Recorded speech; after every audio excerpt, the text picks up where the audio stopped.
لا توجد قاعدة واحدة يمكن اتباعها مع مرضى السكري في شهر رمضان المبارك، فالحالة يمكن أن تختلف من شخص إلى آخر وفقا لحدة المرض ومدى تطوره ضمن النوع الأول أو الثاني.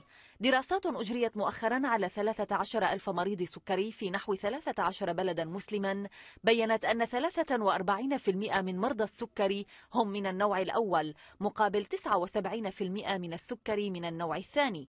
عادة خلال فترة الصوم فإن معدل السكر في الدم ينخفض، وبالتالي ينخفض مستوى الأنسولين في الجسم، ويبدأ الهرمون المخزن في العضلات والكبد بالتعويض وتغذية الجسم بالطاقة.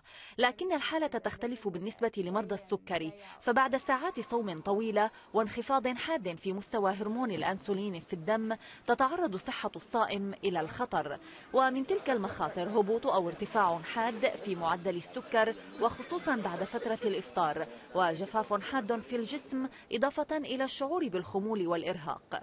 خبراء التغذية والأطباء ينصحون دائما مرضى السكري بشرب الماء بكثرة بين وجبتي الإفطار والسحور، مع الابتعاد قدر الإمكان عن الحلويات والمواظبة على فحص مستوى السكر في الدم، إضافة إلى الاعتماد على النشويات والألياف في الغذاء. ويبقى الاهتمام بالغذاء والمواظبة على نصائح الطبيب هي المعيار الأساس لصحة سليمة.